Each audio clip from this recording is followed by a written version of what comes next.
नमो श्रीयतिराजाय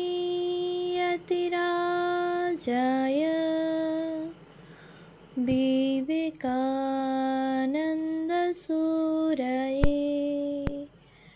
सच्चित्सुखस्वरूपाय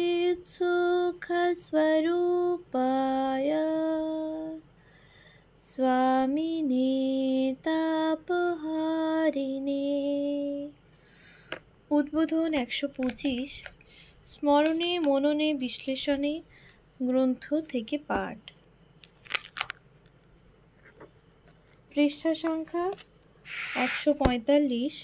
স্বামী ত্রিগুণাতীতানন্দ বহুজন হিতায় বহুজন সুখায়। মন্দির তৈরির পর তাঁর লক্ষ্য হল মন্দির সংলগ্ন যে থাকবার ঘরগুলি হয়েছিল সেখানে একটি ব্রহ্মচর্য আশ্রম গড়ে তোলা। তার পাঠ ও বক্তৃতাগুলিতে যেসব ছাত্র আসত তাদের মধ্য থেকে প্রায় ১০ জনকে নিয়ে তিনি ওই ব্রহ্মচর্য আশ্রম গড়ে তুললেন। তিনি হিন্দুভাবে তাদের জীবন গড়ে তুলতে সচেষ্ট হলেন। তারা আগেরই মতো জীবিকা অর্জন করতেন এবং যথাশক্তি আশ্রমকে অর্থ সাহায্য করতেন। আবার আশ্রমের যাবতীয় কাজও তাঁরাই করতেন। ভোর ৪টায় উঠে তাঁরা ধ্যানে বসতেন। ধ্যানের পর তাঁরা ঘরদোর পরিষ্কার করা, ফুল বাগানে জল দেওয়া প্রভৃতি কাজে ব্যাপৃত হতেন। ত্রিগুণাতীতানন্দজি তীক্ষ্ণ নজর রাখতেন যাতে এইসব কাজ তারা একটা উচ্চ ভাবের প্রেরণায় সানন্দে ও স্বেচ্ছায় করেন, যাতে তাঁদের চিত্তশুদ্ধি হয়। সকাল ও সন্ধ্যায় আহারের সময় তিনি তাঁদের শ্রীরামকৃষ্ণের কথা বলতে বলতে তন্ময় হয়ে যেতেন, আর ব্রহ্মচারীরাও বিভোর হয়ে শুনতেন। কখনো কখনো আবার তিনি রাতে খোলা আকাশের নিচে ধূনি জ্বালিয়ে ব্রহ্মচারীদের সঙ্গে নিয়ে গভীর ধ্যানে মগ্ন হতেন। ব্রহ্মচারীদের তিনি বলতেন, live like a hermit but walk like a horse. সাধুর মতো জীবনযাপন করো কিন্তু ঘোড়ার মতো খাটো। Do or die but you will not die. মন্ত্রের সাধন কিংবা শরীর পাতন, কিন্তু শরীর যাবে না নিশ্চয়ই। ডু ইট নাও, এখনই এটা করো। উৎস: গম্ভীরানন্দ স্বামী শ্রীরামকৃষ্ণ ভক্তমালিকা, পৃষ্ঠা ৩৬১। এইসব তিনি মুখেই বলতেন না, ব্রহ্মচারীদের ঘরের দেয়ালে লিখে ঝুলিয়ে রাখতেন যাতে তাদের মনে এই ভাবগুলি গেঁথে যায়। তবে তিনি তাঁর ছাত্রদের উপদেশ দিয়ে যতটা শেখাতেন তার চেয়ে আরও বেশি শেখাতেন নিজের দৃষ্টান্ত দিয়ে। নিয়মানুবর্তিতা, সময়ানুবর্তিতা ও কৃচ্ছতার প্রতিরূপ ছিলেন তিনি। তিনি ঘুমাতে যেতেন সবার পরে, উঠতেন সবার আগে। তাঁর কোনো আলাদা শোয়ার ঘর ছিল না। অফিসটাই শোয়ার ঘর এবং সেখানে কোনো বিছানাও ছিল না। তিনি মেঝেতে পাতা কার্পেটের ওপর একটা কম্বল পাততেন, একটি কম্বল গায়ে দিতেন এবং হাতটাকেই বালিশ করে নিয়ে প্রতি রাতে ঘুমাতেন। ব্রহ্মচারীদের সঙ্গে তিনিও নানা কাজ করতেন। মাঝে মাঝে তাদের জন্য রান্না করতেন, কারণ তিনি বিশ্বাস করতেন সাধুর স্পর্শে খাদ্যের মধ্য দিয়ে অপরের হৃদয়ে সাধুভাব সঞ্চারিত হয়। পুরুষদের মতো মেয়েদের জন্য তিনি একটি আশ্রম, কনভেন্ট তৈরি করেছিলেন। কয়েকজন মহিলা যারা তার তত্ত্বাবধানে থেকে আধ্যাত্মিক পথে চলবার জন্য বিশেষ আকুতি জানিয়েছিলেন, তাদের কয়েকজনকে নিয়েই তিনি সেই নারী আশ্রম তৈরি করেছিলেন। এখানেও মহিলারা আর্থিক দিক দিয়ে স্বাবলম্বী ছিলেন। দিনের বেলায় তারা বাইরে কাজ করতেন, বাকি সময় আশ্রমে সেবা দিতেন। কঠোর পরিশ্রম সত্ত্বেও তারা আনন্দে থাকতেন, কারণ তারা জানতেন দুর্লভ সদ্গুরু তারা পেয়েছেন, যার তত্ত্বাবধানে তারা সঠিক অধ্যাত্ম পথ ধরে এগিয়ে যাচ্ছেন। ত্রিগুণাতীতানন্দজি মনে করতেন এই নারী আশ্রম হয়তো সে দেশের নারীদের ভবিষ্যৎ আধ্যাত্মিক রূপায়ণের বীজ স্বরূপ হবে। কিন্তু নানাবিধ কারণের জন্য 1912 সালের শেষ ভাগে নারী আশ্রমটি উঠে যায়। পুরুষদের আশ্রমটির সদস্য সংখ্যাও নানা কারণে 1913 সাল থেকে কমতে থাকে এবং ত্রিগুণাতীতানন্দজির দেহত্যাগের পরে সেই আশ্রমটিও একেবারে উঠে যায়। যে ছাত্রদের নিয়ে তিনি ব্রহ্মচর্য আশ্রম করেছিলেন তাদের মধ্যে ছিলেন একজন হাঙ্গেরিয়ান যুবক যিনি আগে ছাপাখানায় কাজ করতেন। তাকে পেয়ে ত্রিগুণাতীতানন্দজি খুব খুশি হলেন। ছোট একটি প্রেস কিনে প্রথমে তিনি ওই ছাত্রের সাহায্যে রবিবারের বক্তৃতাগুলি এবং বিজ্ঞাপন প্রভৃতি ছাপতে লাগলেন এবং পরে 1909 সালের এপ্রিল মাস থেকে ভয়েস অফ ফ্রিডম নামে একটি মাসিক পত্রিকা বের করতে থাকেন। প্রথম সংখ্যার পরিচয় জ্ঞাপক পুস্তিকায় তিনি লিখেছিলেন, এই পত্রিকার নাম ভয়েস অফ ফ্রিডম অর্থাৎ মুক্তির বাণী দেওয়া হয়েছে এই কারণে যে যখন কেউ মুক্তি বা স্বাধীনতা লাভ করে তখন তার বাণী এবং শক্তি সর্বত্র সবার উপরে প্রভুত্ব করে, তা সে স্বর্গ, মর্ত্য কিংবা তাদের পরপারে যেখানেই হোক। উৎস Chetanananda Swami, God lived with them, page 507। বেদান্তের আদর্শ সম্বন্ধে নানাবিধ সুচিন্তিত প্রবন্ধ কাগজটিতে থাকত। 3 বছরের মধ্যেই পত্রিকাটি অত্যন্ত জনপ্রিয়তা লাভ করে। কথামৃতকার শ্রী মর অনুমোদনক্রমে 1912 সালে শ্রী শ্রী রামকৃষ্ণ কথামৃত এর একটি আমেরিকান সংস্করণ ত্রিগুণাতীতানন্দজি প্রকাশ করেছিলেন, যেটি বিশেষ প্রচারিত হয়েছিল। 1914 সালে ওই হাঙ্গেরিয়ান যুবক তার মা বাবাকে দেখতে চলে যান। বেদান্ত সোসাইটির আরেকটি সদস্যের সাহায্যে ত্রিগুণাতীতানন্দজি পত্রিকাটি প্রকাশ করে চলেন। তার দেহত্যাগের 1 বছর পর পর্যন্ত প্রকাশিত হয়ে 1916 সালে পত্রিকাটি বন্ধ হয়ে যায়। আমেরিকার পুরুষ ও নারী ত্যাগব্রতীদের জন্য আশ্রম এবং একটি সাময়িক পত্রের প্রকাশ আপাতদৃষ্টিতে মনে হতে পারে ত্রিগুণাতীতানন্দজির এই 3 উদ্যোগই কিছু পরে বন্ধ হয়ে গিয়েছে, কিন্তু কার্যত তা নয়। সান ফ্রান্সিসকোতে আবার এবং হলিউডেও পরবর্তীকালে সন্ন্যাসিনী আশ্রম গড়ে উঠেছে। পুরুষ ত্যাগব্রতীরা আমেরিকার যে কোনো ক্ষেত্রেই যোগদান করে শিক্ষিত হয়ে উঠছেন এবং আমেরিকার সিয়াটেল কেন্দ্র থেকে গ্লোবাল বেদান্ত নামে একটি পত্রিকাও বের হয়ে চলেছে। বস্তুত ঠাকুরের যে পার্ষদরা আমেরিকার মাটিতে গিয়ে প্রথম বেদান্ত প্রচার করেছেন তাদের ত্যাগ, তপস্যা ও কৃচ্ছতার দৃষ্টান্ত তথা তাদের জীবনযাপন ও কর্ম পরিচালনার প্রণালী সে দেশে পরবর্তী বেদান্ত প্রচারকদের পথ নির্দেশিকা হয়েছে। এটি অতীতের মতো বর্তমানেও সত্য। স্বামীজি যখন 1899-1900 সাল নাগাদ দ্বিতীয়বার আমেরিকায় এসেছিলেন তখন একজন ভক্ত মহিলা সান অ্যান্টনিও উপত্যকায় 160 একর বিস্তৃত জায়গা স্বামীজিকে তাঁর কাজের জন্য দিতে চেয়েছিলেন। স্বামীজি ওই দানটি গ্রহণ করে তুরীয়ানন্দজিকে বলেছিলেন তার বেদান্ত ছাত্রছাত্রীর জন্য ওই জমিতে একটি নিভৃত অনুধ্যান কেন্দ্র গড়ে তুলতে। স্বামীজির কথা মতো তুরীয়ানন্দজি সেখানে শান্তি আশ্রম গড়ে তুলেছিলেন। তিনি ভারতে চলে যাওয়ার সময় স্বামী অতুলানন্দজিকে গুরুদাস মহারাজকে শান্তি আশ্রমের দায়িত্বে নিযুক্ত করে গিয়েছিলেন। ত্রিগুণাতীতানন্দজি যখন সান ফ্রান্সিসকো এলেন তখন তিনি শান্তি আশ্রমেরও দায়িত্ব নিয়েছিলেন, কিন্তু অতুলানন্দই সেখানে থাকতেন ও দৈনন্দিন কাজকর্ম দেখাশোনা করতেন। প্রতি বছর ত্রিগুণাতীতানন্দজি সান ফ্রান্সিসকো থেকে 30-40 জন বেদান্তের ছাত্রছাত্রীকে নিয়ে 1 মাসের জন্য শান্তি আশ্রমে এসে থাকতেন।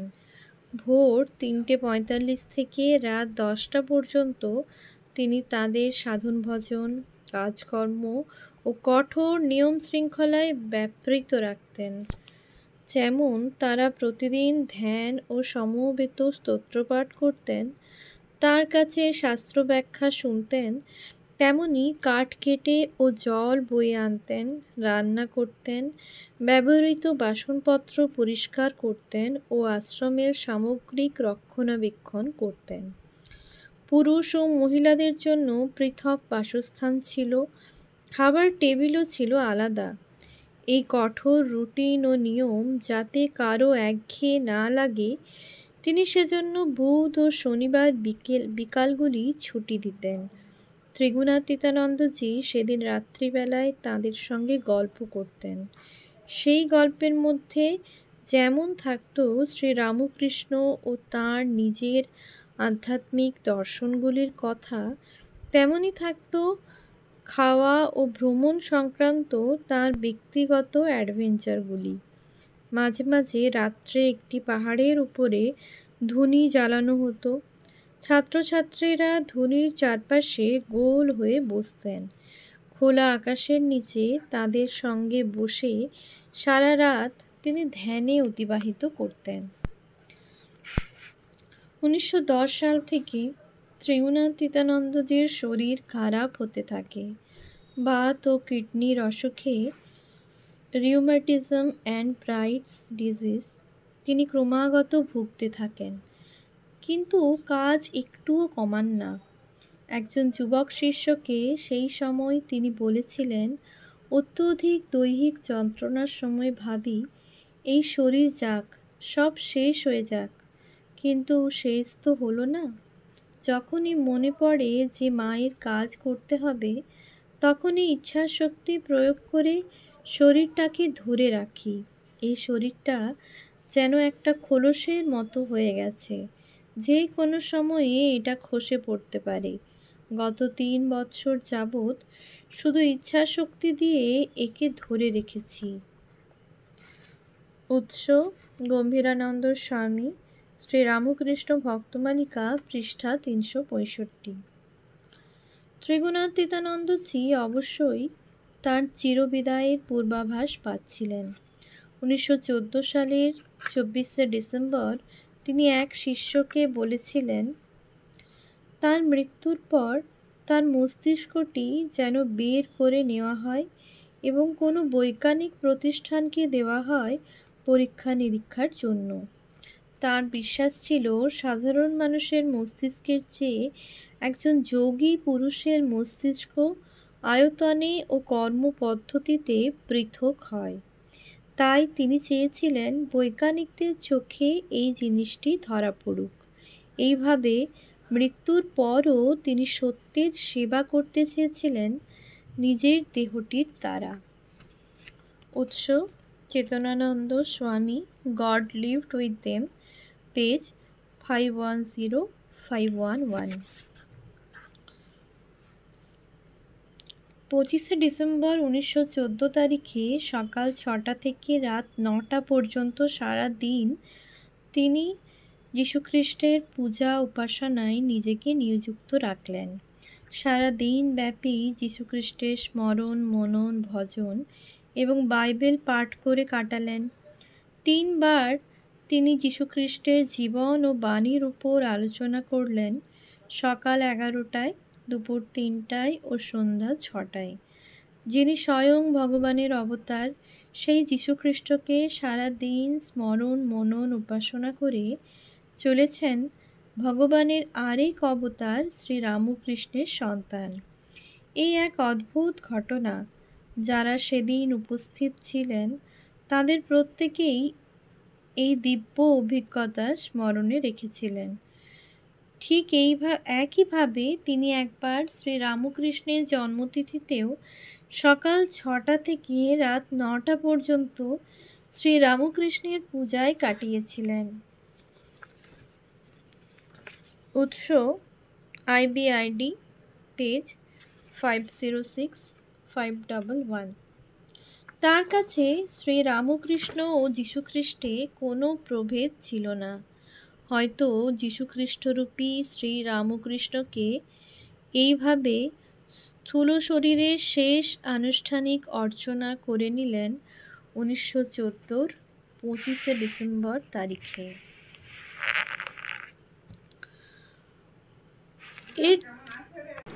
এর দুদিন পরে অপরাহ্নে ত্রিগুণাতীতানন্দজি যখন হিন্দু মন্দিরের মঞ্চ থেকে বক্তৃতা দিচ্ছিলেন, তখন তাঁর এক প্রাক্তন ছাত্র ভাবরা, যে হিন্দু মন্দির ছেড়ে চলে গিয়েছিল ও পরে বিকৃত মস্তিষ্ক হয়ে গিয়েছিল, হঠাৎ মঞ্চের সামনে এসে টুপি থেকে একটি বোমা বের করে এবং কেউ কিছু বুঝবার আগেই মঞ্চের মেঝেতে 3 বার সজোরে ঠুকে বোমাটির বিস্ফোরণ ঘটায়। বিস্ফোরণে ভাবরার সঙ্গে সঙ্গে মৃত্যু হয়। গোটা মঞ্চ তছনছ হয়ে যায়। বিস্ফোরণের শক্তি ত্রিগুণাতীতানন্দজিকে দরজার বাইরে উড়িয়ে নিয়ে গিয়ে ফেলে। সর্বাঙ্গে গুরুতর আঘাত লাগে। পায়ের মাংস ছিঁড়ে হাড় বেরিয়ে আসে। শুধু মাথাটি অক্ষত থাকে। সঙ্গে সঙ্গে তাকে নিকটবর্তী হাসপাতালে নিয়ে যাওয়া হয়। পথে তিনি ভাবরার খোঁজ করে আবেগ ভরে বলে ওঠেন, কোথায় কোথায় সে? আহা নির্বোধ বেচারা। উৎস গম্ভীরানন্দ স্বামী শ্রীরামকৃষ্ণ ভক্তমালিকা পৃষ্ঠা 366। যন্ত্রণা কমানোর জন্য তাকে কড়া ডোজের ঘুমের ওষুধ দেওয়া হয়েছিল। 2 দিন পর জ্ঞান ফিরলে তাকে জিজ্ঞাসা করা হয় ভাবরার এই আচরণের কী কারণ হতে পারে। তিনি জানালেন যে ভাবরার সঙ্গে তার কোনো মনোমালিন্য ছিল না এবং এই বোমা বিস্ফোরণের কোনো কারণ তিনি জানেন না। ওই অবস্থাতেই একদিন তিনি মিসেস পিটারসনকে বললেন, হিন্দু মন্দিরে যে ক্ষতি হয়েছে তিনি যেন তার মেরামতের ব্যবস্থা করেন। সেই অনুযায়ী মিসেস পিটারসন অর্থ সংগ্রহ করলেন এবং মহারাজের ইচ্ছে অনুযায়ী ক্ষয়ক্ষতি সারিয়ে নিলেন। একজন নার্স তাঁর সম্বন্ধে বলেছিলেন, আমি কখনো আমার জীবনে এরকম শান্ত, অভিযোগ শূন্য ও এরকম সহ্য শক্তি সম্পন্ন রোগী দেখিনি। 9 জানুয়ারি 1915 তারিখে তিনি তাঁর এক যুবক শিষ্যকে বললেন, পরের দিন স্বামীজির জন্মতিথি, তিনি ওই দিন দেহত্যাগ করবেন। সত্যি তিনি 10ই জানুয়ারি 1915 সন্ধ্যা 7:30টার সময় ঠাকুর, মা ও স্বামীজির কাছে চলে গেলেন। উৎস Chetanananda Swami God lived with them page 511512। ভারতবর্ষে স্বামী শুদ্ধানন্দজি তাঁর নিজের স্কুল জীবন থেকে ত্রিগুণাতীতানন্দজিকে চিনতেন।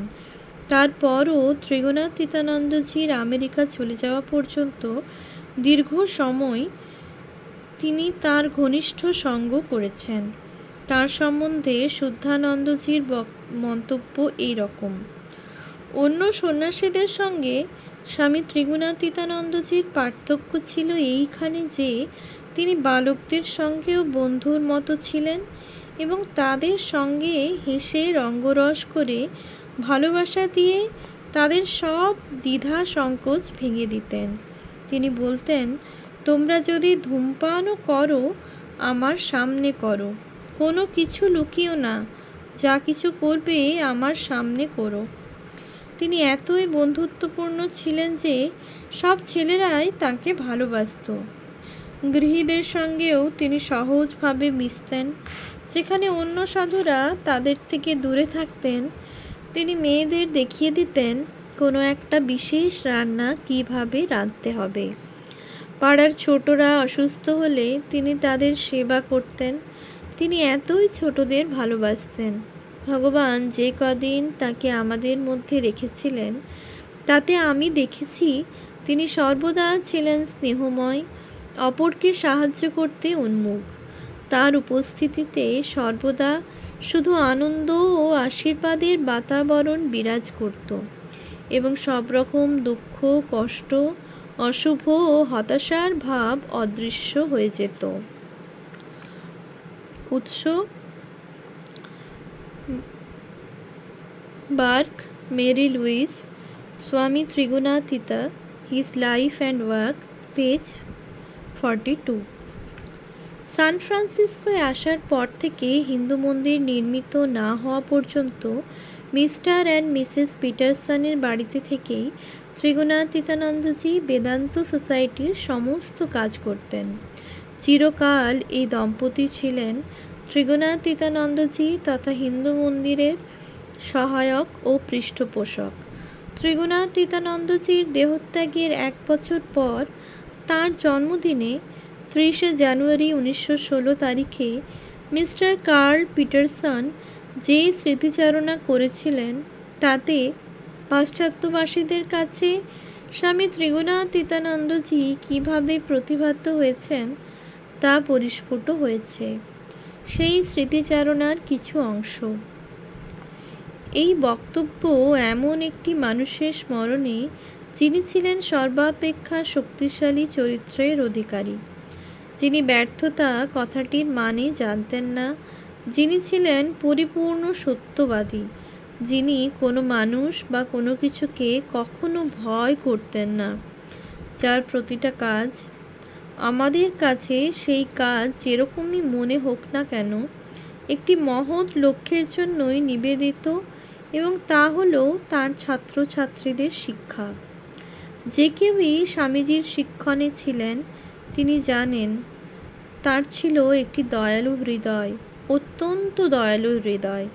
কিন্তু আমাদের উন্নতির স্তর অনুযায়ী আমাদের প্রত্যেকের সঙ্গে তিনি আলাদা আলাদা রকমের ব্যবহার করতেন। তিনি হয়তো কাউকে কঠোর ব্যবহার করে শিক্ষা দিতেন, আবার কাউকে তা করতেন না। তিনি আমাদের প্রকৃত চরিত্রটিকে আমাদের নিজেদের থেকেও ভালো করে জানতেন। তার মধ্যে 50টি মানুষের প্রাণ শক্তি ছিল। তিনি রাত 12টা, 1টা, 2টো পর্যন্ত কাজ করতেন, আবার ভোর 4টেই উঠে পড়তেন। দিনের পর দিন তার শরীর যখন দুর্বল, অসুস্থ হয়ে পড়েছে তখনও এর অন্যথা কখনো হতো না। তার কোনো অসুস্থতার সময়ই তিনি কখনো বিছানায় শুয়ে থাকেননি। তার সেই অদম্য ইচ্ছাশক্তি ও প্রাণশক্তিকে কোনো কিছুর দ্বারাই কখনো ভাঙা যায়নি। এরকমই ছিলেন স্বামী ত্রিগুণাতীতানন্দজি। আমি যে তার সঙ্গে একই বাড়িতে একাদিক্রমে 12 বছর থাকতে পেরেছি, আমি সেটিকে একটি বিশেষ সৌভাগ্য বলে মনে করে থাকি। আমি তাই একেবারে এখন আলাদা মানুষ। এটি সম্পূর্ণ সত্য এবং একই কথা বলা যায় শত শত অন্য মানুষ সম্বন্ধে, যারা ত্রিগুণাতীতানন্দরূপী সেই প্রবল শক্তি ও চরিত্রের সংস্পর্শে এসেছে। আমরা সেই শক্তিকে কখনো ভুলব না।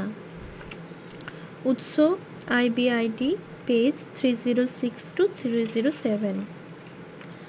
জীবনের প্রথম পর্বে যখন ইংরেজি মার্টিয়ার, শহীদ শব্দটির সঙ্গে তার পরিচয় হয়, তিনি তখন সেটির মানে জানতেন না।